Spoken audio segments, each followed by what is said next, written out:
You want the truth about Eala's loss to Elena Rybakina in Rome? Throw the scoreline in the trash. Because 4-6, 3-6 doesn't tell you a damn thing about what actually happened inside the Foro Italico. On paper, it's a routine straight sets defeat for a 20-year-old against the second best player on earth. But if you sat courtside, or even just squinted at a live stream long enough to feel the rhythm of the match, you'd know. This was a slow burn war dressed up as a formality. The numbers are liars. And the young Filipino from the Rafa Natal Academy just proved she belongs on tennis's biggest stages, not as an extra but as a contender. Let me rewind the tape properly. Alex didn't stumble into this third-round showdown. She earned the right to be nervous. Her tournament started with a gritty comeback win over Magdalena Frech. Nothing clean, nothing easy, just survival. Then came Wang Xinyu. Remember Auckland earlier this year? Wang beat Eala in a final. In Rome, Alex flipped the script. 6-4, 6-3, clean, cold, complete revenge. By the time she stepped onto the clay against Rybakina, she had already secured the best result of her career at a WTA 1000 event on this surface. First time, third round, on clay, that's the foundation nobody talks about. Now the opponent. Elena Rybakina isn't just world number 2, she's the reigning Australian Open champion, a former Wimbledon winner, one of only 6 women in WTA history to reach the round of 16 at all 6 1000-level events in a single season. And she walked into Rome with 29 wins already on the calendar in 2024. 29, before May, that's not good form, that's a quiet reign of terror. So when I tell you that Eala made Rybakina work for every single game in that first set, believe it. The very first game of the match lasted 11 points. Rybakina held serve but barely scrappily, like someone trying to close a door with their arms full of groceries. That wasn't a statement hold, that was a warning, this won't be easy. And then came the third game of the first set, a 13-point marathon. Rybakina finally broke Eala there, and that single break decided the entire opening set. Both players held serve the rest of the way. 6-4, one break on clay. Against a server like Rybakina, that's practically a moral victory disguised as a loss. Here's the stat that cuts deeper. Rybakina fired 4 aces. Eala hit 1. Alex also committed 3 double faults, including one on that critical break point in the third game. On red dirt against a woman whose serve is a tactical nuke, you cannot bleed free points. Rybakina's first serve was so relentless that Eala spent half the set just guessing. But here's the twist, Eala wasn't overwhelmed. She was out-executed in a few key moments. That's different, that's fixable. And then the second set arrived, and Eala showed you exactly who she's becoming. Rybakina broke her immediately, first game, dominant, the kind of sequence that makes young players mentally check out and start thinking about their post-match press conference. But Eala, she broke right back, immediately, her first break of the entire match. Then she held to go up 2-1 on clay against the world number 2, after losing the first set. That stretch from 0-1 down to 2-1 up was the most impressive tennis of the match, and I'll die on that hill. That's not talent, that's spine. But Rybakina is number 2 for a reason. She didn't panic, she didn't overhit, she just quietly turned a dial. Games 4 through 6, 3 straight, a break in the 5th, a consolidation. Suddenly it's 4-2. The experience gap wasn't loud, it was surgical. Eala gave an opening and Rybakina didn't just step through it, she slammed the door, locked it, and threw away the key.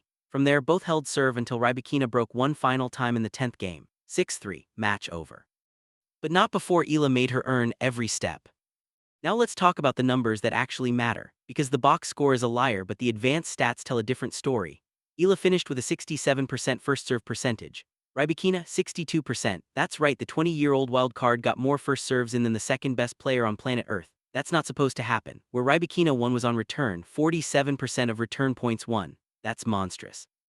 She was reading Eala's serve like a children's book, punishing second deliveries, making Alex feel pressure on every single point. The separation wasn't talent or mentality, it was return efficiency. That's the kind of loss you can actually learn from. And yet some people will glance at the score and say, straight sets. Next. Those people are wrong, flat out wrong. Do you remember what happened in Rome last year? Eala faced Marta Kostyuk and won 1 game total. 1. That's the kind of scoreline you don't bring up at dinner. 12 months later, she's trading 11-point opening games and 13-point break battles with a Grand Slam champion. That gap between getting destroyed and being competitive takes most players 3 or 4 years to close. Eala did it in 1. Her career record against top 10 opponents now sits at 3 wins and 4 losses. That's nearly .500 against the 10 best women in the world. At 20 years old, in what universe is that not insane? Let's not ignore the cold, hard math either. By reaching the third round in Rome, Eala banked real ranking points and prize money. She came into the tournament ranked number 42. The Roland-Garros seeding cutoff is top 32. She's been hunting that number all spring. These points from Rome, 3 matches, 3 competitive showings go on the board, and next up is Strasbourg, the Grand Prix there.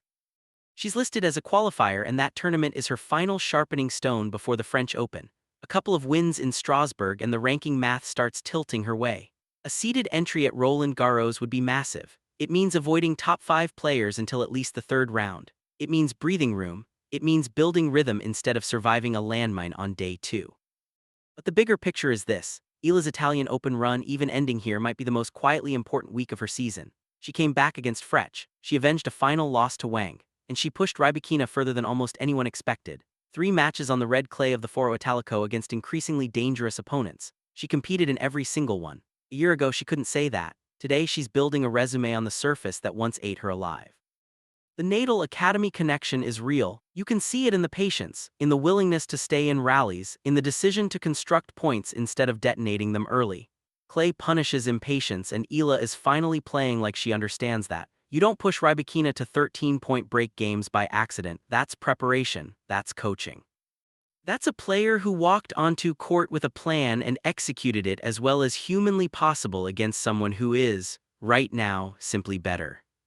And that's the key word, right now, asterisk, because Alex Eala at 20 is nowhere near finished. She's not closing the gap in theory, she's closing it in real time, tournament by tournament, point by point. The loss in Rome stings, but the trajectory screams, and if you weren't paying attention yet, you should start, because she's not going away, she's just getting started.